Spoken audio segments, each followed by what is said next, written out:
La semiótica se define como el estudio de los signos y símbolos.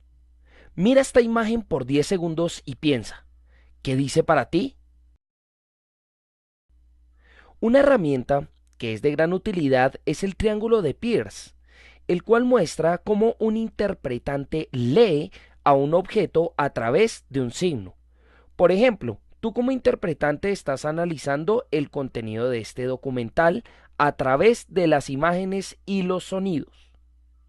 Ahora bien, la biosemiótica analiza lo mismo, pero en el campo de la naturaleza, en donde no siempre se necesita de un cerebro que interprete dichos signos. Un ejemplo claro aplicativo de la biosemiótica es un huevo. Aparte de este ser comido por los seres humanos, ¿cuál sería el propósito natural y biológico del mismo? Pues dar el nacimiento de un pollo. Entonces miremos cómo aplicaría la triada de Peirce en este caso.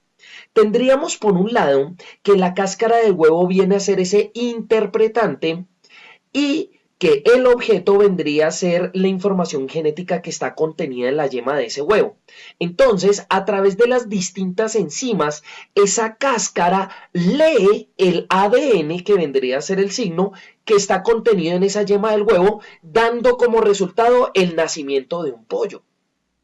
Es en este punto en donde se puede citar al padre de la biosemiótica, Jacob von Wexkull, quien sostiene que un ser humano tiene la capacidad de sentir e interpretar los estímulos externos con cada célula de su cuerpo.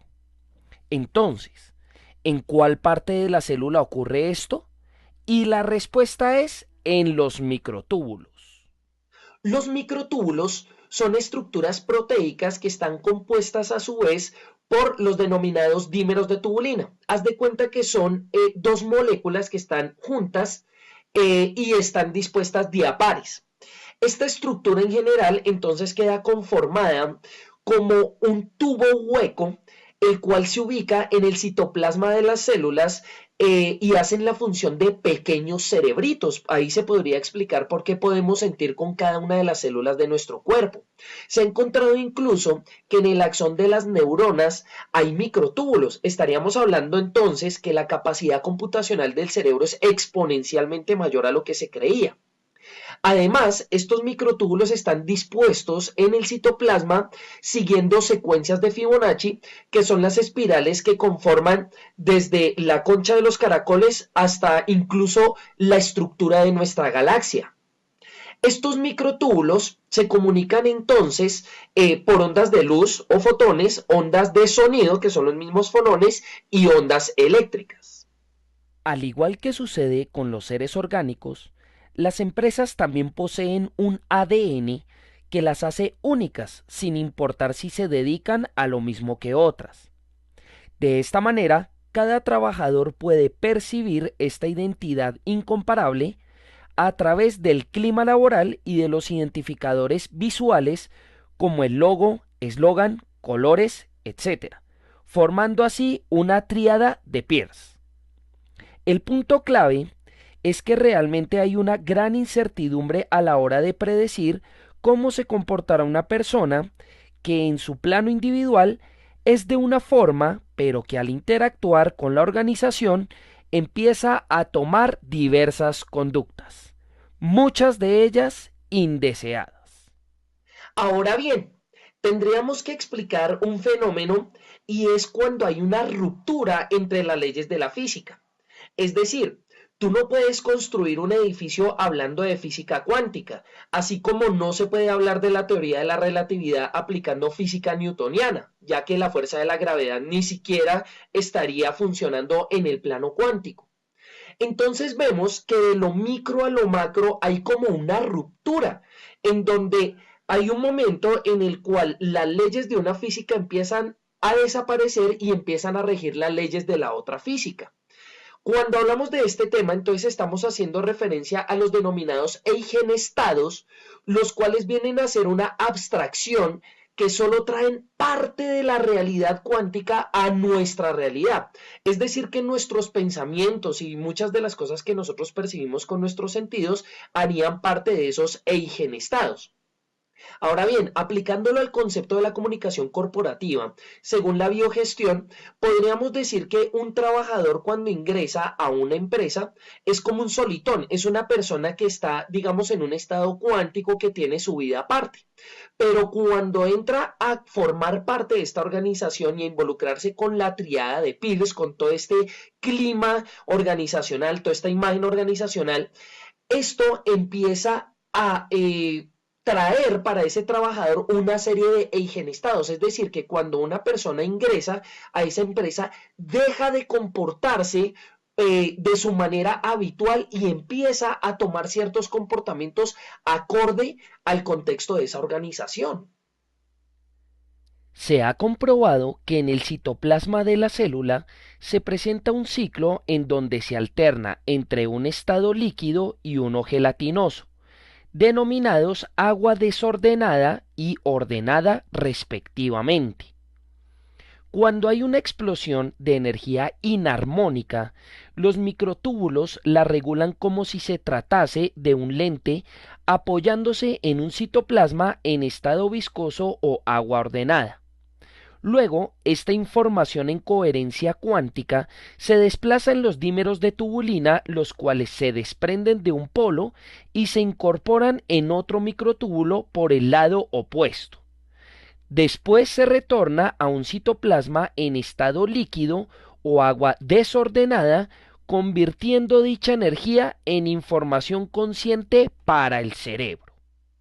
Podríamos decir entonces en todo este proceso de agua ordenada y agua desordenada e interacción de esto con los microtúbulos, que la vibración o energía de una persona es un proceso intermitente donde está en agua ordenada, agua desordenada, agua ordenada, agua desordenada.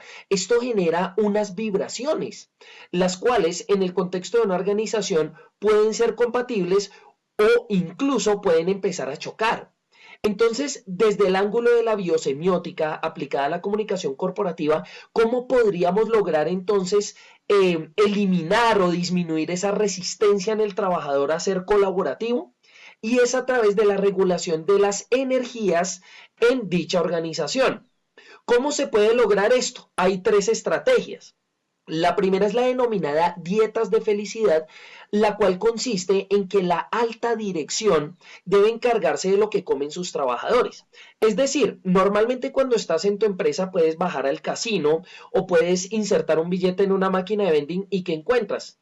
Encuentras comidas saturadas en grasa, puros dulces, cosas en paquete, alimentos en paquete, cuando lo que debería proveerse es un calendario mensual con dietas que incluyan alimentos que liberen neurotransmisores que generan bienestar, tal cual como pasa con el chocolate en las mujeres. La otra es las pausas de meditación. Generalmente en las organizaciones se hacen pausas activas, pues para, digamos, liberar tensiones, por factores de seguridad ocupacional, este tipo de cosas.